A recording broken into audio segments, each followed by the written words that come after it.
It's the 8 for 52 podcast.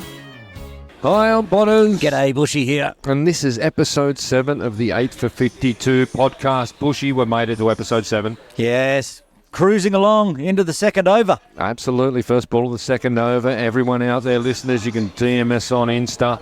You can get us on the email. What's the email address, Buschy? Podcast852@icloud.com. Beautiful, and we've had a little bit of contact this week. We'll get to that shortly. But first off, we are down at the Kowloon Cricket Club as the massive World Cup promotion down here continues. You might hear it in the background, in fact. Yeah, well, we've got a bit of game on in the background. They've got a food and drink promotion in place for every World Cup game. It's being shown live on all the big screens down here.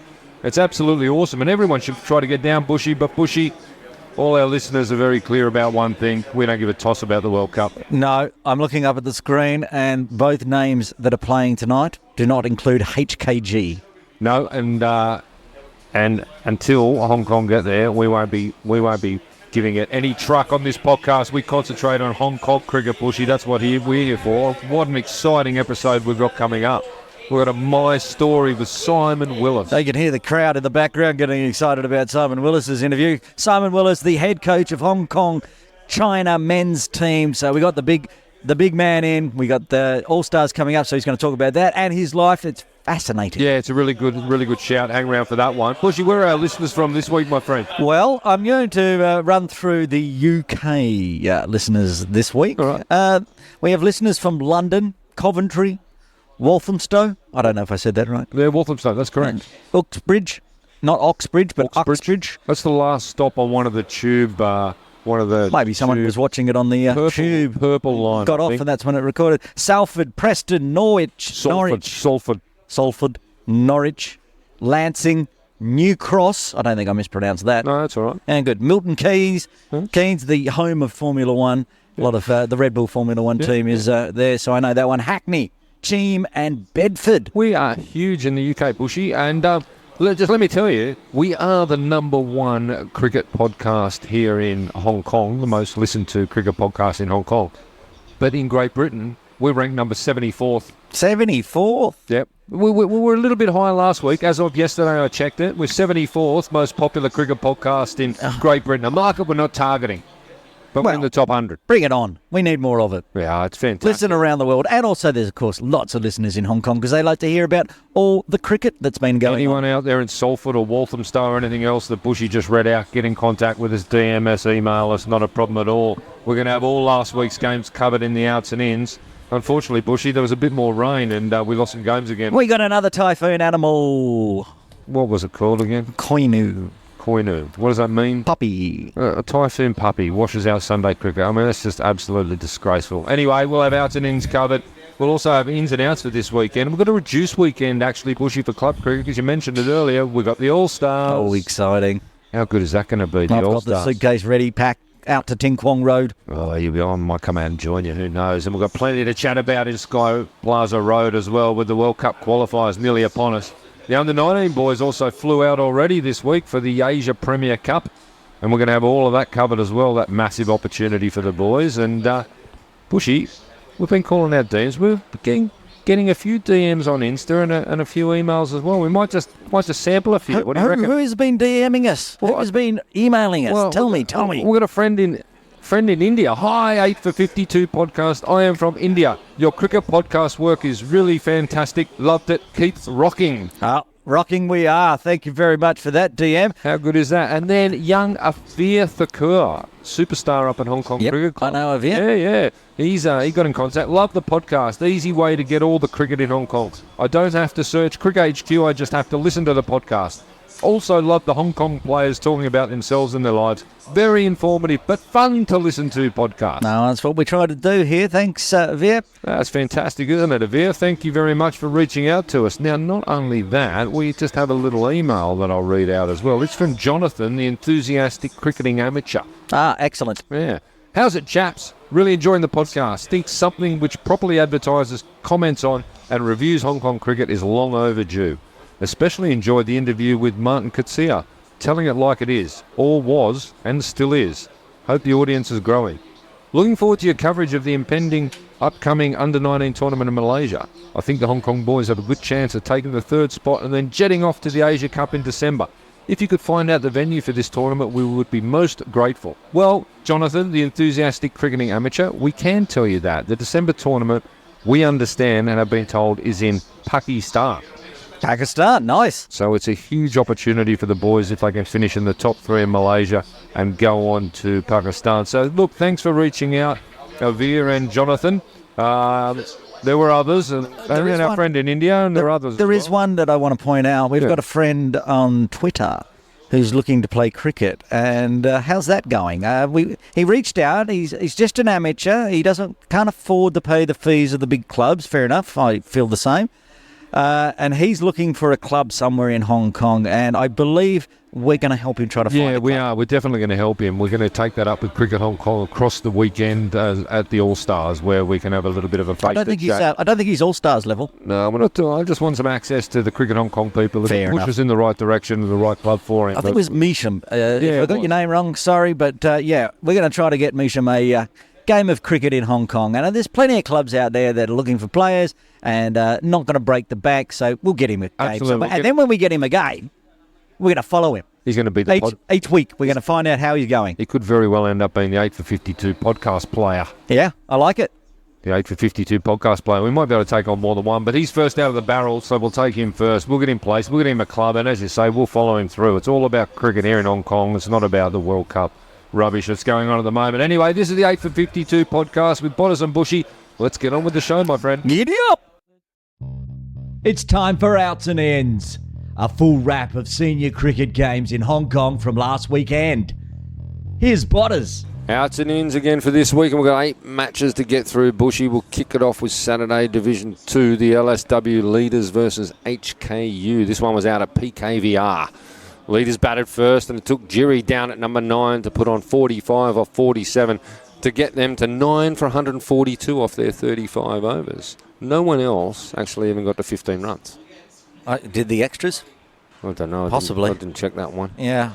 Tifan Rangasinghe, pick of the bowlers, 3 for 20 off 6 overs. HKU came out and a 93-run partnership between Rajan and Krishna set up a very easy victory. Bots, Rajan not out 50, Krishna 63, and HKU win in the 27th at 1 for 143. They've been good this year, HKU, haven't they? They started unbelievable. Yeah, undefeated, top of the table. They've really started strong.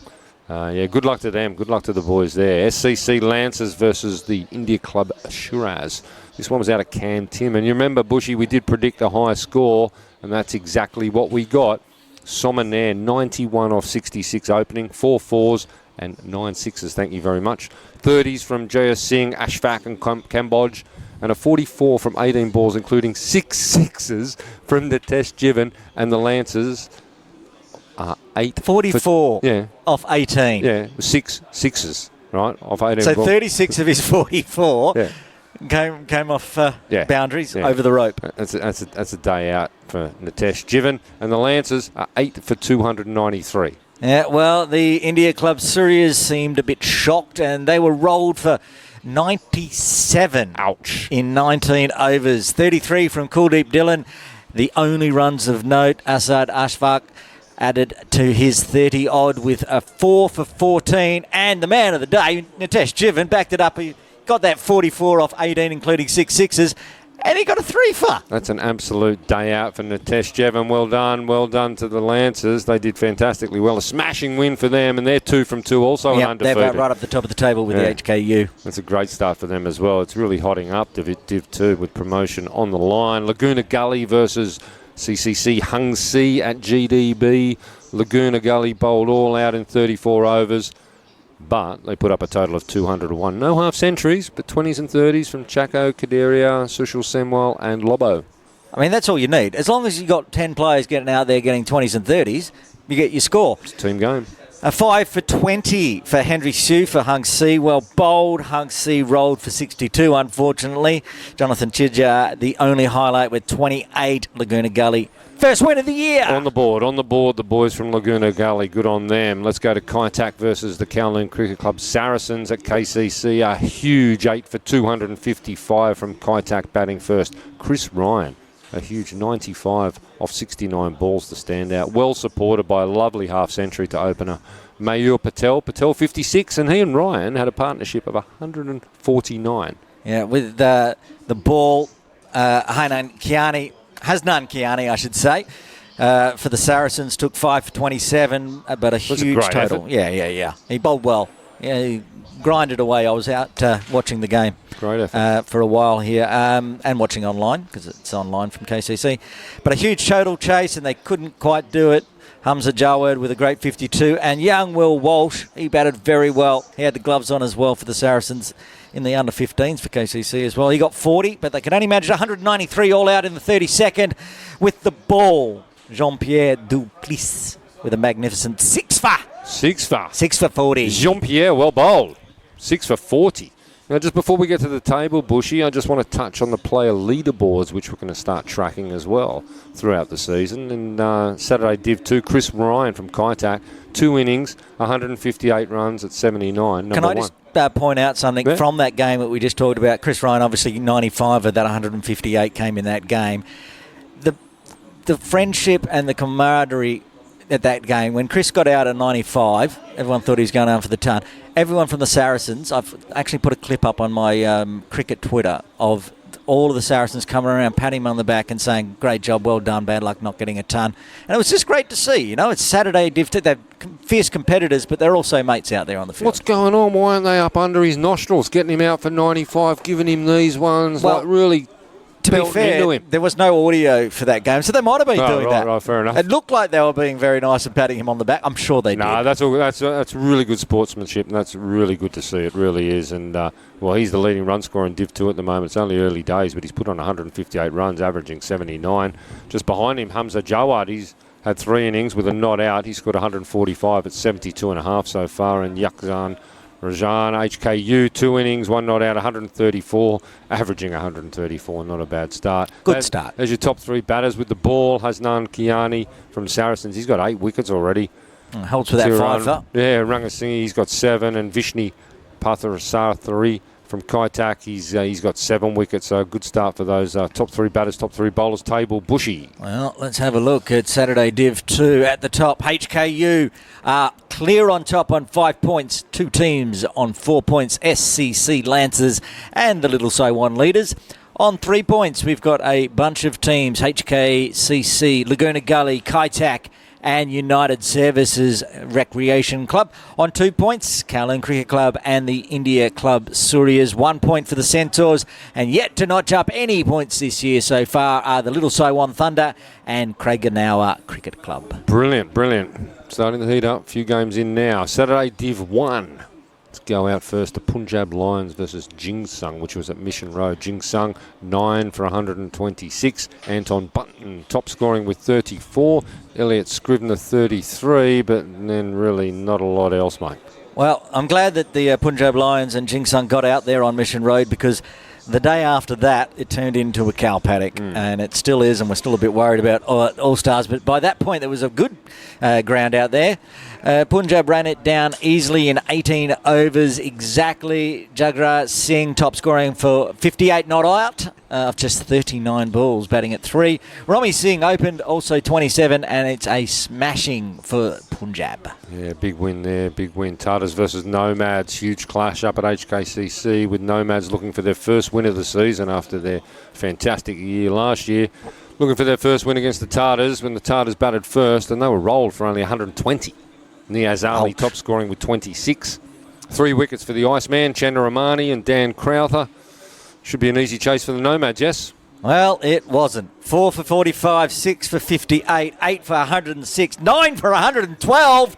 8 runs to go, but they got home in the 34th with 9 down. Well, got out of jail there. I mean, Tartars only put up 120 and just fall across the line in the 34th. Enormously exciting game. Just quickly on the leaderboards, very early here. Batters, Samad Khan from KCC, 1 innings, 88. Justin Heathcote Lamo, really good start, 83 at 41.5. Joined by Samay Vithlani, also 83 at 41.5. The bowlers, Ahmad Zishan from the PACC Rising Stars, he's got 5. Dan Crowther from the Nomads has 5. And Jared Dawson also has 5. Table, Buschy.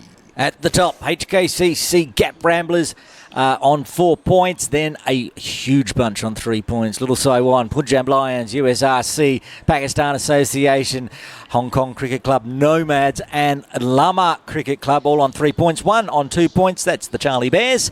And on 1 point, 4 teams, India Club Yodders at both of the KCC teams, and at the bottom again, Craig Ganawa Cricket Club. Tartars, both the Kowloon Cricket Club Tartars and Crusaders, right down filling second last and third last at the moment. Early days for them, I suppose. No Sunday Division 2 last weekend was scheduled. We had 2 big matches scheduled for Sunday Division 1, USRC Elite versus LSW. And the match you were going to commentate on, PACC, your favourite friends at PACC, versus the KCC Templars. What happened with both those matches, Buschy? We got puppied. Great. Totally. Typhoon Koinu washed us out. We called off by 7 a.m., got the WhatsApp message, and I was like, okay. And then I just watched it roll in. Are we done with typhoons yet? I'd never say that. Not this year. We've had 3 in 6 weeks. What are we in October? Let's call us the middle of October, right? Hey. Are we done? Are you prepared to call it now? I am not prepared to call it. We've had November typhoons before, and it's that kind of year. I just wish they'd just go away. And if they do come, give us a seriously better name than puppies and sea anemones. I'm not worried about the names. Rubbish. My problem is they keep coming on the weekend. Yeah, I know. Why is a week? Everybody wants a day off work. Everyone wants a day off school, so they keep coming on a Saturday and Sunday. Yeah, it's outrageous. It's outrageous. Outrageous. Anyway, there's not a lot we can do about that. That's it for Outs and Ends. It's time for Ins and Outs, with all the weekend senior games covered. Here's Botters. Ins and Outs, episode 7. 6 matches scheduled in the Saturday and Sunday leagues, Buschy. Yep. No Div 1. No Div 1. On no Sunday. Sunday Div 1 at all, and that's because of All Stars, which we are going to cover in the Ins and Outs, of course we are.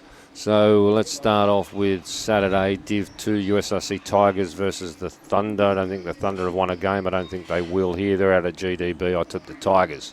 Same, Tigers for me. India Club Shiraz versus the HKCC Witherers out at Cam 10. The Witherers have got to go to. It's a long drive. They'll win Small out there. ground. Oh, yeah, they'll smash it. Witherers will win out there. Smash it. Hung Si versus Centaurs at GDB. Oh, yeah, okay, that's the afternoon game at GDB. Tigers Thunder is the morning game at GDB. Oh, Centaurs for mine. Oh, I'd like to see CCC get a win on the board. I don't think they will. What do you reckon? I'm going for them. I'm rooting for the boys Awesome. at CCC Hung Si. Awesome. All right, Saturday Div 1. India Club Yodders versus KCC Tartars at KCC. Saturday afternoon. Tartars for mine. Yodders. You're going to be popular. Well, you went popular last week by picking. Yeah, Malhavora. Yeah, because I tipped against Saracen. He came across and told me before the game. He was not impressed. Yeah, was I right? Yeah, you might have been right, but he's still not impressed. This is an independent podcast. I'm not loyal to KCC in this podcast. This is independent. I'll tip who I think, and I got it right again. Punjab Lions versus the HKCC Gap Ramblers. This is going to be a really good one up at HKCC. I'm going to tip against the Gap Ramblers here. I'm going to go for the Punjab Lions. Home game, Gap Ramblers. Yeah. 1 p.m. start. Nice sleep in. You'll be wrong. For the lads. You'll be wrong. We'll see. And then Sunday Div 2, just the one game on the Sunday. It's the in-house clash. The arch rivals, the HKCC Wanderers versus the HKCC Optimus. Wanderers will win that one. Yeah, you'd think so. Anything's possible, but... You think they will? I think they will. All Stars, Buschy. It's All Stars. Now, that's what I'm all about. It's All Stars time. Yes, and... well, we'll start with the fact that Ting Kwong Road Recreation Ground is an absolute mudfest. It'll be right. It probably won't. They've already moved the Thursday game to Friday morning, and there are doubts, as we talked off air with perhaps the man that's coming up in the My Story, Hong Kong China head coach Simon Willis. Friday is iffy. It might be an Astro game. So by the time we go to air, that'll be known. Yeah, it will be done. Yeah, that'll be done. Because it's an 8:30 a.m., 9:30 a.m. start. Any chance they push it back to the weekend on the Sunday morning? No chance now, they say. Right, okay. All right. What do we got? What is the All-Stars? It's Friday morning, first game scheduled. Yep. Hong Kong Islanders, Kowloon Lions. Saturday afternoon. That starts at 9:30 Friday morning. Yep. Saturday, first game at 9:30, Kowloon Lions versus New Territories Tigers. Followed in the afternoon at 2 o'clock, New Territories Tigers versus Hong Kong Islanders, with the final on Sunday afternoon at 2 o'clock, first versus second. Let's have a look at the team, shall we? Yeah, go for it. The Islanders. You want to run through the Islanders? Oh, yeah, the Islanders, captained by a man that's been on the podcast before, Anshuman Rath. Adik Gorawara is the wicketkeeper. KCC's Azaz Khan is in there. The speedster, we also talk about him in the My Story. Ayush Shukla, Ehsan Ayaz, Fahad Hayat, Gazamfa Muhammad. Loved watching him bowl the spin. Hamad Khan, Hasib Muhammad, Imran Arif, Shahi Samir, Soeb Rana, Wahid Muhammad. And the coach is the Hong Kong cricket men's coach, Simon Willis. That's a strong lineup, isn't it? It's very strong. Very strong. Pace bowling attack. Azaz Khan, Ayush Shukla, Wahid Muhammad, backed up by Ghazanfar Muhammad. The magnificent batting of Anshuman Rath, a very strong team. The Islanders, Buschy. Yep. They're going to be right in it. Take us through the Kowloon Lions. Kowloon Lions, the captain. My left arm superstar, Yasser Murtaza, is captaining that team. Man crush. Yep. Aftab Hussain, Anas Khan, Baba Hayat. Big bashing Baba Hayat's in the team. Benny Singh Paris, who we saw on the commentary last week, very good. I like his bowling at the moment. He's in form.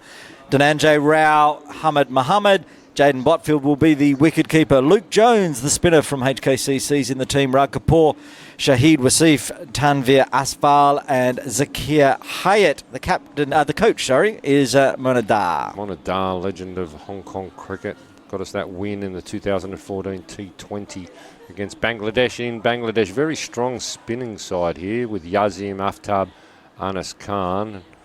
Luke Jones. And, yeah, backed up with Luke Jones bowling his leg spin, of course. And good to see Benny Singh playing after his fantastic form this season. So, look, they look strong as well, don't they? They really do. You still got pace. You got Benny, you got DJ Rao, and Tanwir Afzal. And Rag Kapoor. Yeah, that's right. And any batting lineup with Bubba Hyatt in it is strong, right? Yep. You got number 3 penciled in right there.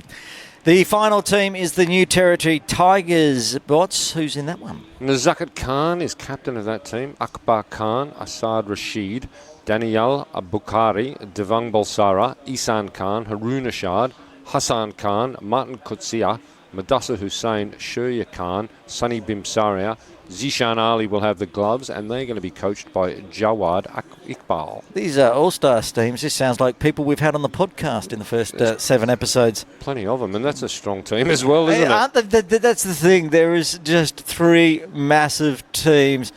The national captain, Nazakat Khan, captaining that one. But, yeah, there's the batters and the bowlers in there. Well, you've got Nazakat Kutsaya. Yep.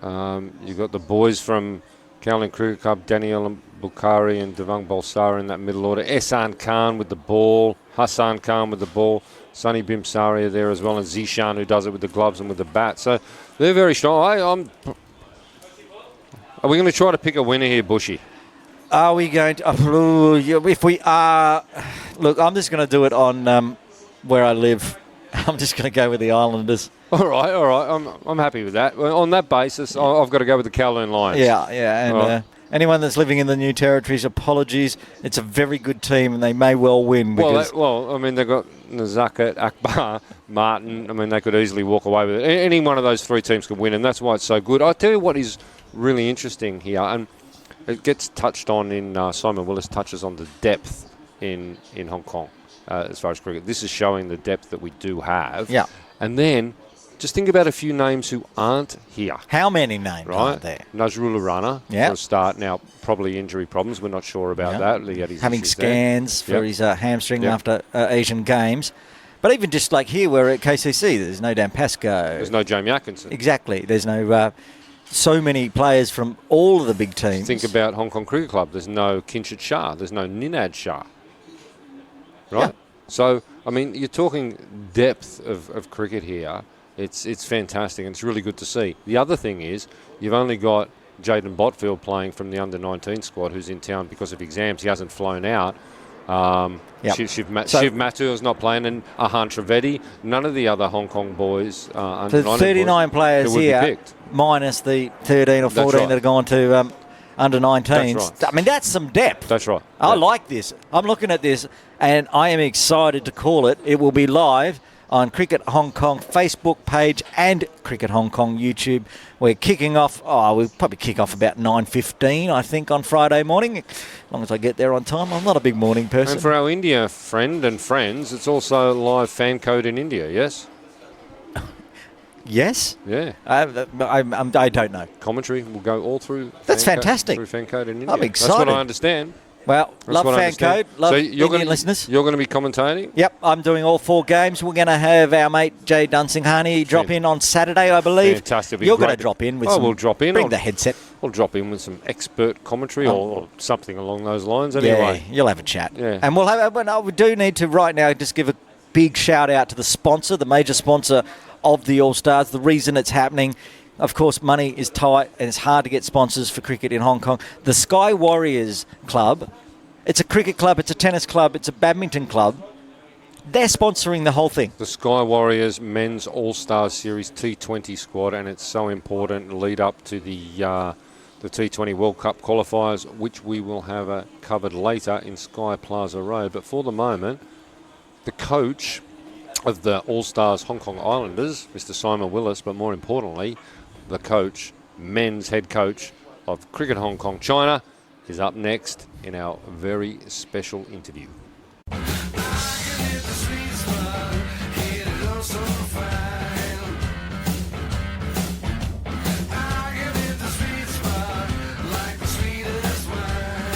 It's time for My Story, where the elites of cricket in Hong Kong tell us their story. All right, welcome to another episode of My Story. And with us this week, it's a great privilege to have Mr. Simon Willis, the men's team head coach of Hong Kong China. Simon, welcome. Thank you very much for inviting me. Absolute pleasure to have you on the 8 for 52 podcast. Now, what we do in My Story, Simon, is we know you're the men's head coach, right? And we'll get there, and we'll talk about that. We'll talk about your role, and we'll talk about go forward. But let's rewind the clock. Where did your relationship with cricket begin? Yeah, it started very, very young. My father was a mad sportsman. He played football for Chelsea and England under 21s as a goalkeeper.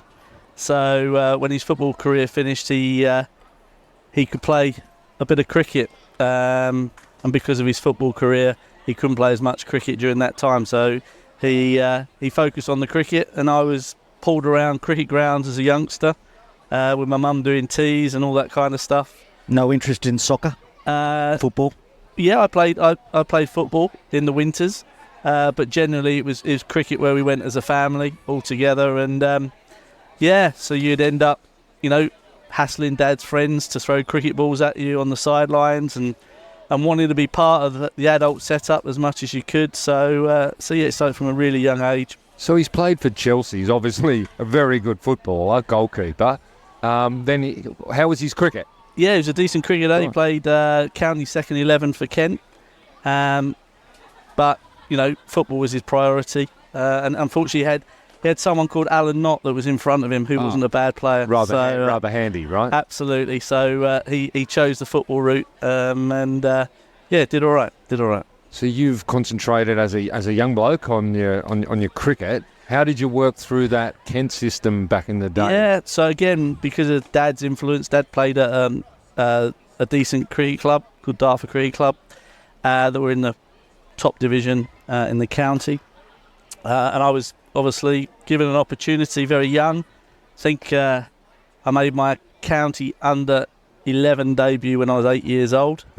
I remember going out to bat and had those pads that were always too big for you and a box that was too big for me, and I think I lasted 3 balls for a naught.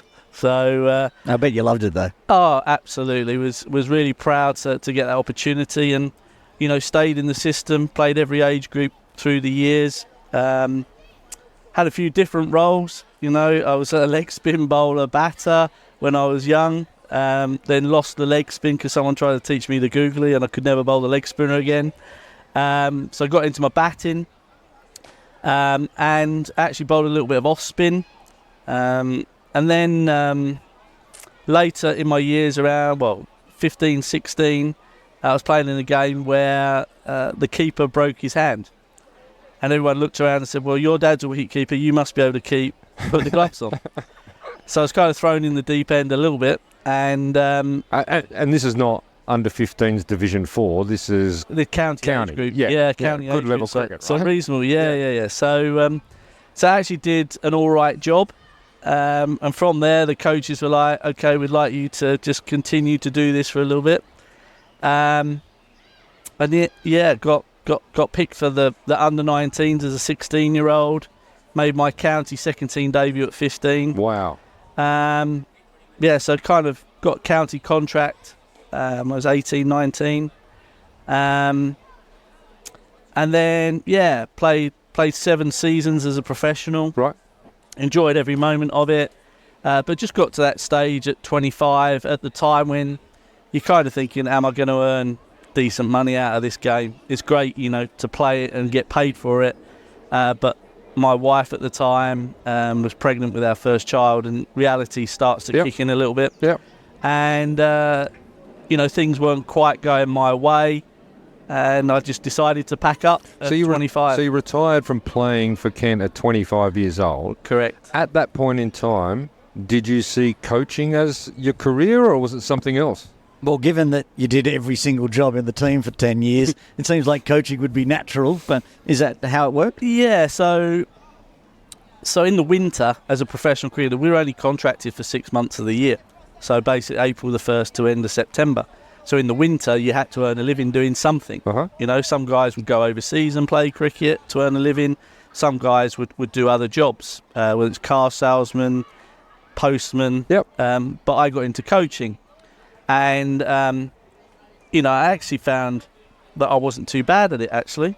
I think I got a lot of satisfaction out of it through seeing young people improve and put a smile on people's faces. Were you private coaching, or were you coaching with Kent, or mixture of both? So I did my first coaching badge at the age of 18, just to get on the ladder, as it were.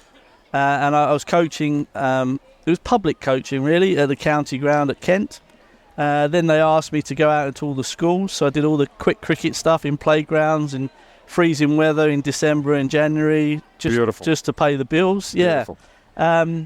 But it was enjoyable. I was learning a new skill, communication skills. About the game, but trying to get 30 kids, under control and enjoying the game was a great challenge. So that was the starting point, and then from there it built up into helping out the county age group squads that obviously I played in personally, and my latter years of playing, I was able to get involved with kind of the ECB structure. Okay. So I was able to get my coaching badges, and was able to get involved in some of the age group national programs, regional programs, and learn off some unbelievable people. Then basically I got asked to go on the level 4 program, which was pretty new at that time, in the last year of my playing career, and I got qualified at the age of 26, which at the time was the youngest ever to do the level 4. I was going to say, you've done a level 4 at 26. Yeah. It's so young. And then on the back of that, Kent were looking to establish an academy. They'd never had an academy program. There was funding from the governing body, the ECB, to do that. And I got very lucky, getting my level 4, the coaching background, and then the academy was offered to me to set that up as academy director. Yeah, so you established the Kent Academy. That's correct, yeah. So tell us a few names who've come through the Kent Academy over the years. Wow. Since it's been established. Yeah, so in my first cohort, you'd have Joe Denley, who obviously played for England and has played a lot of Big Bash and everything else. Yep. So he would have been in my first intake. There are other names that have gone on to play for Kent. Alex Blake, who's just recently finished with Kent this season, he was on that cohort. You've got players like Sam Billings that came through the system.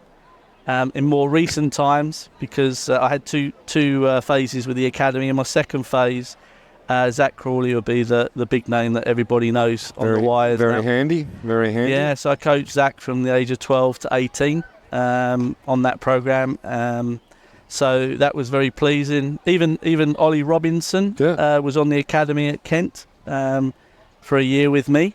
So, even though he went off to other counties, he's someone that came through. But then you got Daniel Bell Drummond, who plays for Kent, just had a great season. That's tremendous. I mean, lots. Really established a great academy and a great legacy for English cricket and Kent cricket. It's still ongoing. Yeah, absolutely. Yeah. And there's a few girls in there as well that I should mention. Yeah. Lydia Greenway was on my first intake. Wow. With Joe Denley and co. Tammy Beaumont was on the academy. She's obviously had a great year for England. So Kent cricket. It's the second largest county for cricket in the country behind Yorkshire. Yeah. So we should be developing players at that level. Because of the interest in the game. And then at some point you decided to pack up and leave and go overseas. Yeah, so tell us about that. Was Sri Lanka the next stop? Or was I had 6 years with the Kent first team as well. So in between the two academy phases, I had 6 years there where we had some great success. We won the 2007 T20 Blast, got to finals day on 2008, lost with 3 balls to go. Played a Lord's final, won the second division championship. So there was that success. Yeah. And then the Sri Lanka one just came out the blue. The head coach at the time was Graham Ford, who we worked together at Kent for 6 years. And he basically said, look, there might be an opportunity coming up with Sri Lanka. Would you be interested? So I said, well, always interested in new opportunities. Sure, yeah. And then I got a phone call from Aravinda de Silva, who I actually played with at Kent in '96. Really? And he was chairman of cricket at the time. They just had a whole new board come in, and Aravinda had been appointed as chairman of cricket. So I wouldn't have got that opportunity if it wasn't for Aravinda and Graham. And then likewise, another person who I worked closely with at Kent for many years was Paul Farbrace, who ended up being Sri Lankan head coach after being assistant coach, and he was another one who had put a good word in for me. So you're very lucky, very grateful, and those 2 years were a massive learning curve for me as a coach, and a great experience. It's come up a lot in my story, Simon, about the cricket community, be it local, be it regional, be it global, and how opportunities arise out of that. And I think you mentioned luck in there somewhere. I don't put a lot of it down to luck. I put it down to, hard work, but also connections and how you tap them. And you said that wouldn't have come about if you hadn't played with Aravinda. And when you knew him back in the 90s, you never would have envisaged you coaching in Sri Lanka. So that's something that turns out that happened. Absolutely. There's a couple of funny stories with Aravinda. I was the youngest in the team at the time, and Aravinda had requested a sports car because he loves his cars. I don't know if you're aware of that. As you do. Yeah. He's got 2 red Ferraris at home, and when they won the World Cup, that's what he treated himself to. So anyway, he asked for a sports car, and because at the time they weren't too confident, shall we say, with him on the road. So the youngster got put with the overseas player. So I travelled all the time with Aravinda during that time. And to say that it was a nervy experience driving up the wrong way of the roadworks up the M1 on one stage was So what a great experience for a young fella. Absolutely, and you're exactly right. Sitting in that car at that time, I would never have thought I'd be working with him in Sri Lanka. There you go. I'm very grateful. And somehow Sri Lanka morphs into, at some point, there's an offer to come to Hong Kong. Yeah, absolutely. So a little bit of history there. After Sri Lanka, I went back to the UK, and after 6 months, one of my former players was the previous head coach of Hong Kong, Simon Cook. Okay. So Simon, I signed at Kent from Middlesex. So Simon played with in my teams. So Simon rang me and said, look, I'm moving on. So they're looking for someone to replace me. So I said then, always happy to have a conversation and see how things go. Unfortunately, my personal circumstances at the time didn't really fit with my 2 daughters to suddenly, after 6 months, be leaving the country again. So sure. I turned around and said, look, at this stage, it's not right for me, but thanks very much for the conversation. during that time, Mark Farmer was part of the people who knew about me and were involved in those conversations. So one February morning, I woke up recently and got a message from Mark Farmer saying, we have a position available, would you be willing to have a discussion? So I said, yeah, absolutely. Let's see where it goes. And those conversations obviously happened, and then with the board after that. And that's why we're here today. You almost jetted in right at that quadrangular series we're doing out at Ting Kwong Road. That was what, March, April? It was March. That's what I'm saying. It happened really quickly. Because you were out the ground, I remember that. So literally had the conversations, and I was kind of prepared for the ACC Premier Cup, but I wasn't prepared for the 2 series that were here in Hong Kong. Yeah. So when we were doing the final details and the chairman said to me, you're okay for these series, I was like, okay, fair enough. I might have to juggle a few things around here, and you might have to work with me a little bit, because I did have commitments back in the UK. I had to take some players to India that I'd already agreed to do and stuff like that. So that's why initially I was flying in and out, but moved over in June full time, and haven't stopped since. Really. Fantastic. So tell us about your experience since you've arrived in Hong Kong. You're entrenched in the role now. You know the men's players, the squad. What's been with the Asian Games? I mean, how have you found the whole thing so far? And tell us a bit about the team. Yeah, look, one of my big questions before I came over was about player depth. If I was going to come here, and we were going to kind of improve the rankings, which is the number one goal, to get ODI status back, I needed to have an understanding that we had the player depth. It's not just about the 11 players that go on the field. It's about how many bench players have we got, because we're going to get injuries. We're going to have players that have bad form. So I did a lot of research on that, had lots of discussions, and the exciting thing for me was that all the messages I was getting was there are players coming back that obviously gone overseas for various reasons. We believe we've got some good players. And then when I've come over and had a look, I'm really, really excited. Tremendous. Not just at the national level, but at the under-19 level as well. Yeah. I've done 2 or 3 sessions with them recently, and if I'm making comparisons to back in the UK, I'd say our under-19 group of players is as good as the Kent under-19. Well, speaking of which, in the Malaysia series and then in the Asian Games at Hangzhou, you put the 15-year-old in, and he was a bit of a star. Shiv Mouther. Yeah. So I first saw Shiv online, if I'm being brutally honest. Was in the under-16 tournament. Obviously, I'd heard his name around, but I was keen to see him and others that had been mentioned to me. So I watched him play, and it wasn't necessarily about the way he hit a cricket ball or anything else. It was more about his character, and that's something I'm really big on.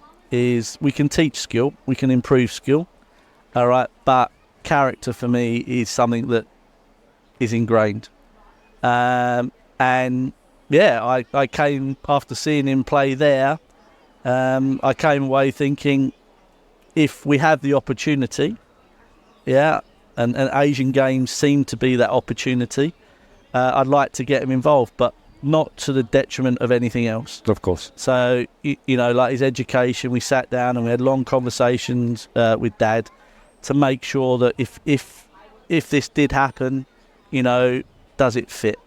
And I think there was a little bit of, we don't want him to go, is he going to play or is he going to carry the drinks? I think they thought he was going to go and carry the drinks. Yeah. And I was like, no. If I'm picking him, I want him to play. Yeah. All right. And that was the encouraging thing, was we had the Malaysia trip, which gave us some freedom to play around a little bit with the group. So he had nothing to lose.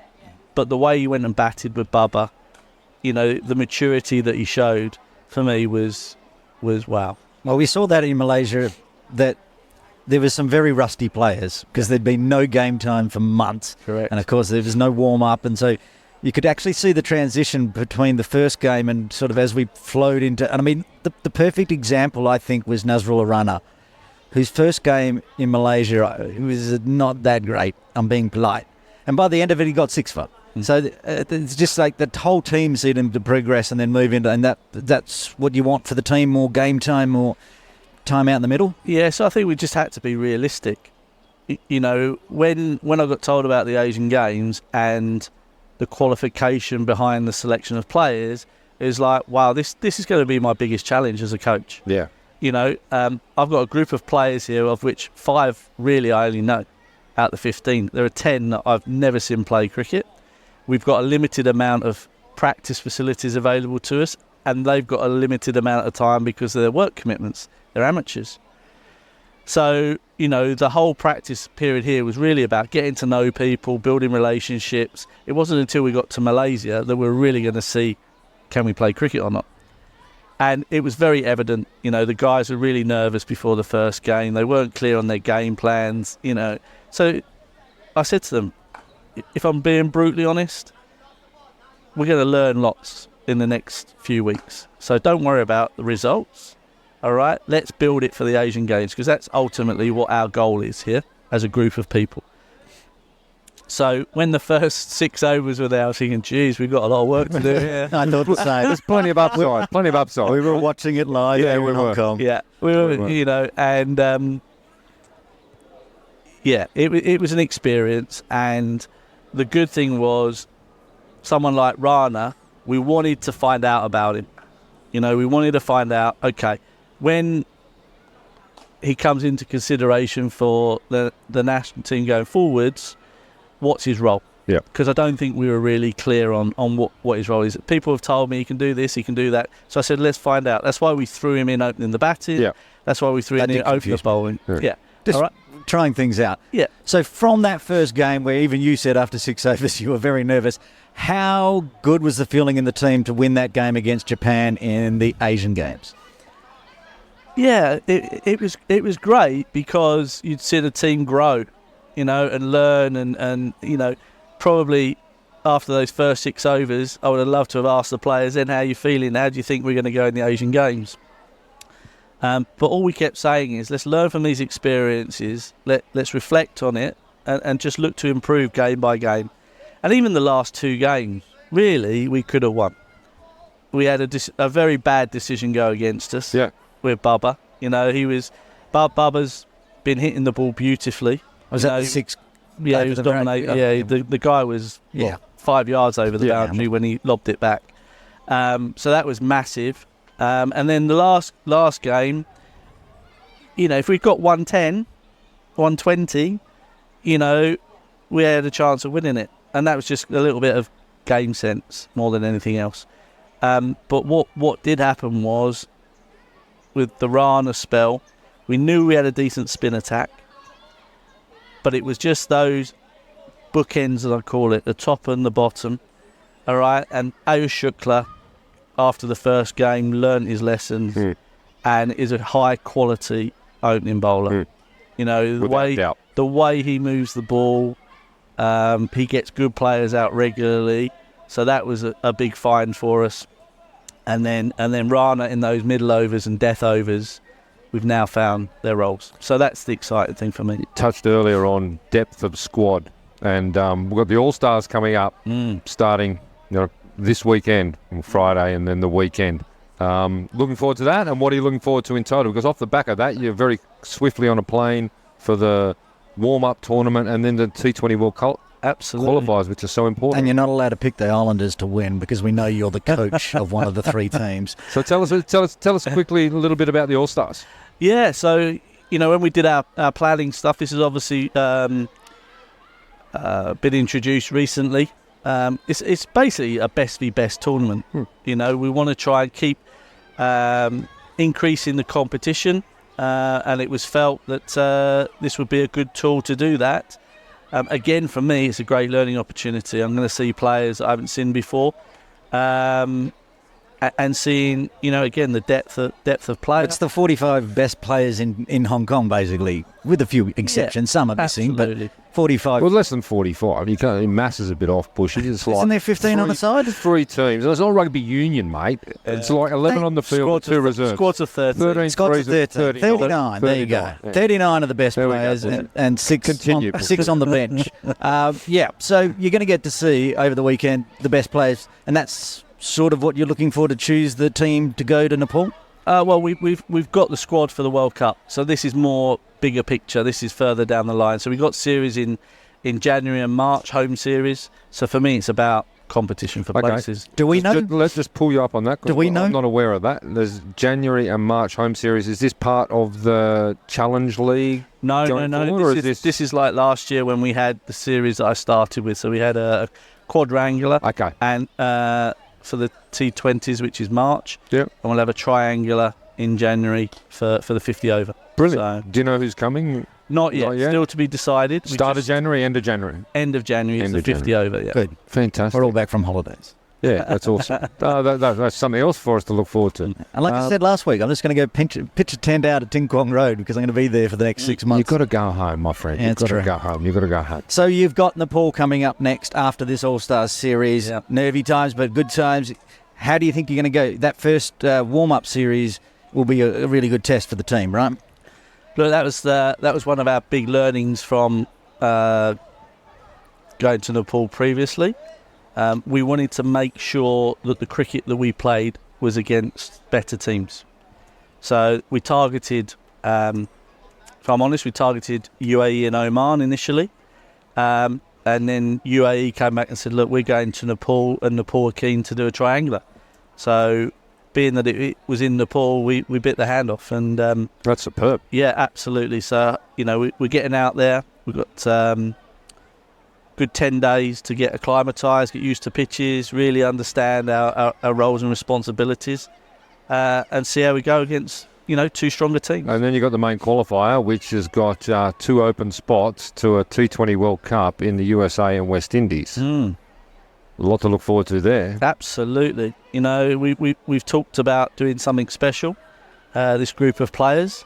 Our last experience out in Nepal for the ACC Premier Cup, we did the hard work, shall I say. Yeah, that was weird. Just that last game and everything went to pieces. Everything before that in the 50 over looked like you were going to cruise into the final. We had and then rain came. We had a bad 20 overs. Ah. We had them Q8 115 for 5, Yep. in a really good position. And we just lost our discipline with the ball. And then we got a little bit emotional and that went against us. So that's the learning. And I know Q8 got through their qualifier in Hong Kong group, Hong Kong China group as well. So, some magnificent games to look forward to there. And then that 2 spots, big carrot. I know Buschy's already packed his Speedos. He's ready to go. He's got a shirt on He tonight. wants to Yep, go I'm ready. commentate The Windies, he's Yep. ready to go. The bag's right there. Just got to buy the ticket. You just let me know. As soon as you're qualified, just send me a WhatsApp. No problem. Straight down the travel agent. Simon, there is a lot to look forward to, and we're so pleased that you are able to join us today. It's been really informative and great pleasure chatting with you. We wish you all the very best for Thank what's you. coming up, but also what's coming up afterwards as well. There's a lot of cricket on the horizon. You've got the Challenge Leagues coming up as well with that one-day, ODI, status at the end of it after a long pass. So I'm sure we'll talk to you again whilst you're going through that path. And, Yeah, absolutely. Well, exciting times for Cricket Hong Kong, and thanks very much for all your help and support. I hope you're not sick of talking to us because I'm pretty sure we're going to drag you into the commentary this weekend for the All-Stars as well. There's No problem. no doubt that'll happen. Yep. Oh, well, actually, All Stars is being broadcast, isn't it? Yeah, You want to that's what I'm promo that saying. now? Cricket Hong Kong Facebook page We're all going to be here. Cricket Hong Kong Facebook page and YouTube. The first game... and fan code in India. Well, the first game's actually going to be played before this goes out. So we will plug the Saturday Saturday games at and- Tin Kwong Road, and the final on 9:30 Sunday. and 2 p.m. and 2 p.m. Friday on Sunday for the final. Absolutely beautiful. Simon, thanks so much, mate. Really appreciate it. Pleasure. Cheers.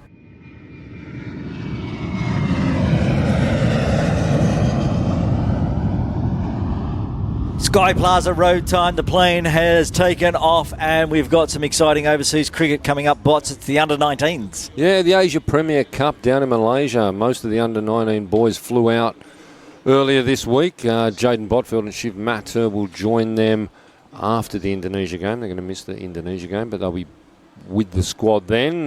Let's just go through the whole squad. Buschy first off, and congratulations to these boys who are on the road for Hong Kong, China in the Asia Premier Cup. Captain Ahan Trivedi, Arez Dar, Abdul Samad Khan, Alian Muhammad, Anch Doshi, Arya Panjwani, Aryan, the Iceman, Chandra Rahmani. Does he like that nickname? I think he loves it. He's the only one who's got a nickname, right? So you've got to love Gotta it. love don't the you? Iceman. Yeah. Danny Mapp, Darsh Vora, Harry Hodgson, Jaden Botfield, Madassa Khan, Paraspreet Singh, and Shiv Mathur. They're coached by Mark Farmer, assistant coach Ilyas Gul, and they are on the road already. Buschy, they've got their first game. So Darsh is okay. Remember a while back he had a bit of a twinge in the hammy. He's fine. And Shiv, you said it hasn't flown out yet. No, him and Jaden are flying down after the Indonesia game. But he's not playing in the All Stars. It's school commitments, mate. Gotcha. He was away for so long with that Malaysia pre-tour and then the Asia Games. He's got a bit of school to catch up with. Simon touched on that in the my story, and but fair enough. That's good. Cricket Hong Kong are fantastic with these young up-and-comers. It's education first and cricket equal first, but education comes first, right? Fantastic. And they've got commitments. Both Botfield and Mathur have education commitments, and they'll meet up after the Indonesia game. So we run through that. The 14th of October, they play Indonesia. 18th of October, they play Malaysia. 20th of October, they play Japan. Semi-finals, top of the group. It's 4 groups, 16 teams, 4 groups. Top of the group go through to the semi-finals, which will be played 22nd of October. And then on the 24th of October will be the final and the third place playoff, which is crucial, of course, because there's 3 teams that go through to the actual Under-19 Asia Cup in Pakistan in December, right? So 1, 2, 3 go through. Yeah. Do we know who 1, 2 and 3 will play when they go to Pakistan? So 1 and 2 will go into the group with India and Pakistan. The third place team from the Premier Cup will go into the group with Sri Lanka, Afghanistan and Bangladesh. Interesting. Yeah. You think perhaps winning or coming second, that final group you just mentioned for Afghanistan and Sri Lanka and Bangladesh would be the one that you'd win and you'd want to go into that one. But you get hit with the 2 big teams if you win the competition. Yeah, I mean... They're all good teams, of course. That's right, and that's how it's structured. And, there's no doubt UAE and Nepal are favourites going into this. There's no doubt about that at all. They'd be favoured to finish first and second, win their semi-finals. But we're a red-hot chance of finishing top of that group and getting to the semi. We're sending a strong side, good, right? 14 players. Absolutely. Now, importantly, for everyone out there, every Hong Kong game is going to be broadcast live streamed on the Asian Cricket Council YouTube page. Are you going to commentate? You can watch them all. You're going down? I'll be down there watching. Whether I commentate or not, it's another story Listen altogether. up, Asian Cricket Council. We've been listening to some of the commentary out of Malaysia. Not really impressed so far. They're doing their best. Let's just Potters is going to be down there. He's got the headset. He's taken it because you're going to go record some stuff down there for us, right? Yeah, that's right. Yeah, we'll have match reports from next podcast. We'll have match reports from the Indonesia and the Malaysia game, and then the week after we'll wrap it all up. But next week tune in and see how the boys went Indonesia, Malaysia. But also tune in and watch it on the Asian Cricket Council YouTube page. Yeah, just wander into the commentary box and join them. Yeah, we'll see how we go. We'll see how we go. I'll be down there. Fantastic. We'll cover it all for the 8 for 52 podcast, and we'll be back next week with more Sky Plaza Road.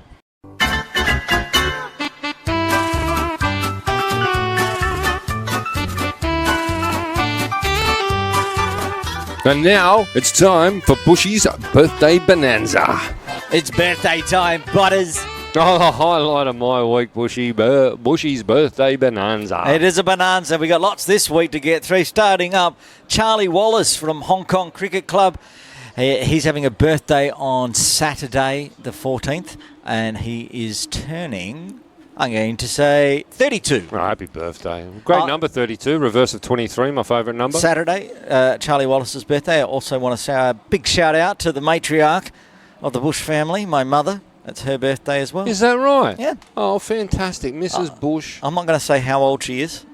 Well, you read out every other I know. lady's name, lady's age. Okay, they're in their 20s and 30s. Yeah, right, okay. This is somewhere 70 plus. Fair But happy play. birthday, Mum, on Saturday if you're listening. I think she does listen. I see a few people from Bunbury listening in. Beautiful. I think it's my mum. Beautiful. Also having a birthday, turning 48. Can you guess who's turning 48 and still playing cricket in Hong Kong in Premier League?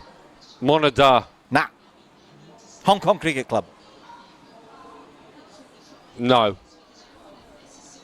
No. I'm motioning about wicketkeeper. Oh. No. David Zakia. David, of course. He is turning 48 on Sunday. From the Cricket Hong Kong women's team, Tammy Chu. No, Tammy. Lovely. Tammy and I go way back. She's turning 32. I know you say I'm not allowed to say it, but too bad. She's turning 32. Happy birthday on it's the 16th, Monday, for Tammy. And Sorry, Tammy. 2 birthdays on the 19th. One, a young fella, Arez Dar, Rezdar. Little Saiwan. So he's going to be celebrating that in Malaysia the day after the Malaysian game, the day before the Japanese game. I'm sure the boys will look after him very Turning well. Turning 17 while he's in Malaysia in that under-19s competition. Fantastic. And the final, a great name, a stalwart name in cricket in Hong Kong. Natasha Miles is having a birthday on the same day as Arez Dar. Brilliant. 35. But Buschy, we keep going through this about ladies' ages and releasing them. You didn't release your mums, but you're happy to release Natasha Miles. Well, she's half your mum's age, I suppose, yeah? Half and a bit. Half and a bit. Half and change. Yeah, half and Happy change. birthday, Natasha. That's What a fantastic. great list of birthdays today. Charlie, David, Tammy, Arez and Natasha. Happy birthday this week from the 8 for 52 podcast. I'm Shiv Mathur, winner of the 2022-2023 Cricket Hong Kong Junior Cricketer of the Year, and you're listening to the 8 for 52 podcast with Butters and Buschy. Buschy, most of the week's a happy time, but this is the one sad time of the week. We're coming to the end of the episode. It's done already. Yeah, episode 7 in the can. It's done, but what an episode it was. I tell you what, Simon Willis, what a great interview that was. Aravinda de Silva. Yeah, and Ferraris. And guiding him down the M1 on the wrong side. Yeah, how good is that? I mean, and it led to his appointment into Sri Lanka, which ended up leading to Hong Kong. I mean, life's sliding doors. This This is what we get on My Story, right? That's right. That's what Last my week story's it was on. Martin Kutsia and a broken leg in rugby. This week it's Simon Willis and his journey to Sri Lanka via Aravinda de Silva. I never thought we'd be talking about Ferraris and Simon Willis riding in the car with Aravinda de Silva. What a look, fantastic, and the Simon touched on it. We touched on it also in the All Stars. The depth of men's cricket in Hong Kong now is just tremendous. And That's why he took the job. Yeah, and there's a lot of cricket on the horizon there. It's absolutely fantastic. And the very next thing is the All Stars coming up on the weekend. Buschy starting, the first one probably already done by the time people are listening to this, but all weekend, Busch. Yeah, I will be out there at Tin Kwong Road Recreation Ground. It's free entry. You want to come down and watch 39 of the best players in Hong Kong, men's cricket, T20. Gates are open. First game Friday, which has already happened, of course, 9:30 a.m. Saturday, 9:30 a.m. and 2 p.m. and then 2 p.m. final on Sunday. If you can't make it down to Tin Kwong Road Recreation Ground, you can catch it on Cricket Hong Kong's Facebook page or YouTube. Well, fan code in India also. And fan code. I keep forgetting fan code. Sorry, fan code. Sorry, India fans. Yes, absolutely catch it on fan code. Mate, you're going to have tens of thousands of people listening to you. Terrifying already. Yeah, you'll be all right. You'll be all right. I might come down and give you a bit of support, as we touched on earlier. Not as many as listen to the podcast each week. No, so that's good. right. Exactly. And what about the under-19s coming up, Buschy? Most of them are on the road. They're down there in Malaysia already. That's going to be live on the Asia Cricket Council YouTube page. And on the road will be you. Yeah, I will be on the road for this one. So next podcast... You're taking your headphones down to do some recording, right? Headphones, podcaster. We'll see if we can get a...